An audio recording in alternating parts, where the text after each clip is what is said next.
যেগুলোতে ঐক্যমত্য প্রতিষ্ঠিত হয়েছে প্রাথমিক পর্যায়ে, সেগুলো আমরা আলোচনায় আনিনি।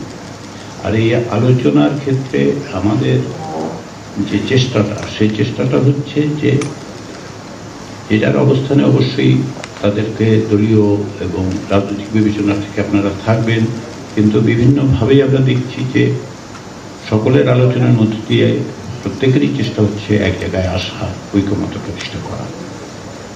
এই প্রক্রিয়ায় যেটা হচ্ছে সেটা হচ্ছে, ধরুন কোনো বিষয়ে কমিশনের পক্ষ থেকে একটা প্রস্তাব হয়তো ছিল, কিন্তু আলোচনার মধ্য দিয়ে দেখা যাচ্ছে যে সে প্রস্তাবটা সংশোধন করার প্রয়োজন হচ্ছে। বিষয়টা না, কিন্তু প্রস্তাবটা হয়তো সংশোধনের প্রয়োজন দেখা দিচ্ছে। আমরা চেষ্টা করছি যাতে আপনাদের সেন্টিমেন্টটাকে, আপনাদের বক্তব্যগুলোকে ধারণ করেই আবার একটা সংশোধিতভাবে সেটা উপস্থাপন করা।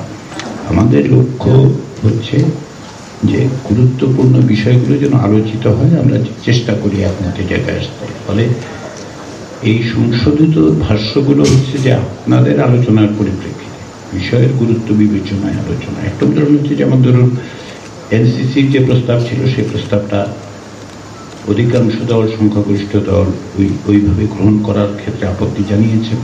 প্রাথমিক পর্যায়ে কিছু আপত্তি ছিল, পরবর্তী সময় কিছু আপত্তি এসছে। তারই পরিপ্রেক্ষিতে আমরা ভিন্ন একটা প্রস্তাব এনেছি। এটা নতুন কোনো প্রস্তাব নয়, সংশোধিত প্রস্তাব। আমরা চাচ্ছি যে প্রত্যেকেই যেহেতু কাঠামোগত পরিবর্তনের দিকে আপনারা জোর দিচ্ছেন, আমরা সেই জায়গাগুলোতে আপনাদের সাথে থাকছি, সেটাই হচ্ছে আমাদের লক্ষ্য। আর দ্বিতীয় যে বিষয়টা, সেটা হচ্ছে সময়ের স্বল্পতার দিকে যেমন আমাদের বিবেচনায় রাখতে হবে, তেমনি আমরা এখন জুলাই মাস, গত বছরের এই সময়টাতে আন্দোলনে ঝাঁপিয়ে পড়া তরুণ এবং নাগরিকদের স্মৃতির উদ্দেশ্যে বিভিন্ন রাজনৈতিক দলের কর্মসূচি অবশ্যই থাকবে, আপনারা সেগুলো নিয়ে ব্যস্ততার মধ্যে থাকবেন। তা সত্ত্বেও আপনাদের প্রতি অনুরোধ যে আমরা যেন যতটা বেশি সময় মিলিত হয়ে দ্রুত কাজগুলি শেষ করতে পারি, সেই জন্য আপনাদের সহযোগিতাটা লাগবে। ক্ষেত্র বিশেষে তা হয়তো আপনাদের কর্মসূচির জন্য একটু অসুবিধা সৃষ্টি করবে, তবু আমরা আশা করছি যে আপনারা সেক্ষেত্রে আমরা যাতে একত্রে বসতে পারি, যত বেশি সময় বসা যায়, কারণ সময়ের একটা স্বল্পতা আছে আমাদের। তো সেগুলি আপনারা নিশ্চয়ই বিবেচনা করবেন। সঠিক মাত্রার কার্বন কম্বিনেশন বৃদ্ধি করে পাইপের ডাক্টিলিটি ও হেভি লোড নেয়ার ক্ষমতা। Falcon MS pipe. আমরা এই সপ্তাহে প্রাথমিকভাবে ভেবেছিলাম যে মাত্র এই আজকের পরে বাকি সময়টা আপনাদের সাংগঠনিক এবং অন্যান্য কাজ ব্যস্ততার জন্য এবং অনানুষ্ঠানিক যোগাযোগের জন্য, কিন্তু অধিকাংশ দলের পক্ষ থেকে যে মত পাওয়া গেছে তাতে সম্ভবত আরও একদিন আমরা এই সপ্তাহে পৌঁছবো, এবং এই সপ্তাহের বিষয়গুলো একটু পরে আমরা এক পর্যায়ে আলোচনা করে নিতে হবে। কারণ পরবর্তী সপ্তাহে যেটা হচ্ছে সেটা হচ্ছে আবু সাঈদের শাহাদাত বার্ষিকী, মুগ্ধ শাহাদাত বার্ষিকী, বেশ কিছু কর্মসূচি, সকলেরই কর্মসূচি থাকবে। তার মধ্যেও আমাদেরকে একটু সময় বের করে আমাদের এই আলোচনাটা অব্যাহত রাখতে হবে। সেটা আপনারা আপনাদের সাংগঠনিক কর্মসূচির পরিকল্পনার পাশাপাশি ঐক্যমত্য কমিশনের সঙ্গে বৈঠকের বিষয়টা যদি বিবেচনায় রাখেন, আমাদের সকলের কাজের অগ্রগতি সম্ভব হবে।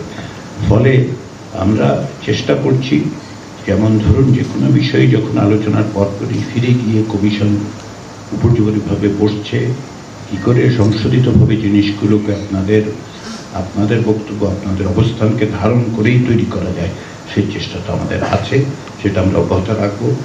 এতে করে যাতে কোনো রকম ভুল বোঝা বা বিভ্রান্তির সৃষ্টি না হয়, সেই জন্য এটা বলা যে আমাদের দিক থেকে চেষ্টাটা হচ্ছে আন্তরিক চেষ্টা, সর্বান্তকরণের চেষ্টা হচ্ছে আপনাদের বক্তব্য, আপনাদের আকাঙ্ক্ষার সাথে যাতে একটা সামঞ্জস্য বিধান করা যায়। আমি বারবার বলেছি, যখন দলগুলোর সাথে আলাদা করে বৈঠক করা হয়েছে কমিশনের পক্ষ থেকে, আমি সুস্পষ্টভাবে বলেছি যে কমিশন কিছু চাপিয়ে দিচ্ছে না, সব বিষয়ে একমত হওয়ারও কোনো বিষয় নেই। আমি বারবার বলেছি সব বিষয়ে আমরা একমত হব না। তার সবচেয়ে বড় উদাহরণ হচ্ছে এই যে প্রাথমিক পর্যায়ে যে 166টি, তার বাইরে যেগুলোর ব্যাপারে সুনির্দিষ্টভাবে অধিকাংশ দল বলেছেন যেগুলো রাখা যাবে না। আমি একটা উদাহরণ দিই, মূলনীতির ক্ষেত্রে বহুত্ববাদ নিয়ে সকলেরই আপত্তি ছিল, দ্বিতীয় সংশোধিত ভাষ্যে সেটা ছিল না। কিংবা ধরুন পিপলস রিপাবলিক অফ বাংলাদেশ একটা অনুবাদ আমরা বলেছিলাম, সেটা গ্রহণযোগ্য হয়নি সকলের কাছে বিভিন্ন বিবেচনায়, আমরা সেটা আলোচনায় আনছি না। কিংবা ধরুন জনপ্রশাসন সংস্কার কমিশনের পক্ষ থেকে বলা হয়েছিল 4টি প্রদেশ করার ব্যাপারে, সেই আলোচনা তো দেখা গেছে প্রাথমিক আলোচনা অধিকাংশ দলের পক্ষ থেকে এই অবস্থায় বর্তমানে করার ব্যাপারে একমত হওয়ার ব্যাপারে একমত হওয়া যায়নি। সে কারণে আমি এটা আলোচনা আনছি না। বলে অনেক কিছু কিন্তু বাদ দিয়ে অগ্রসর হতে হচ্ছে, কারণ সব বিষয়ে একমত হওয়া যাবে না, কোনো অবস্থাতেই যাবে না, সকল দল সব। তবু আমাদের চেষ্টা করতে হবে যে এইগুলো বাদ দিয়ে যে সমস্ত জায়গায় আমরা একমত হতে পারি সেই জায়গায় যেন আমরা আসতে পারি, সেই চেষ্টাটা আমাদের থাকতে হবে। তো সবাইকে আবারও জাতীয় নেতৃবৃন্দকে এবং গণমাধ্যমের কর্মীদের প্রতি আমার আন্তরিক ধন্যবাদ যে আমরা এখানে কথা বলছি, সেগুলো বাংলাদেশের নাগরিকরা দেখছেন। আমি বিভিন্ন জায়গায় গেলে নিশ্চয়ই আপনারা আমার চেয়ে বেশি জানেন, এগুলো নিয়ে আলোচনা হচ্ছে, এটা একটা ইতিবাচক দিক। এই ইতিবাচক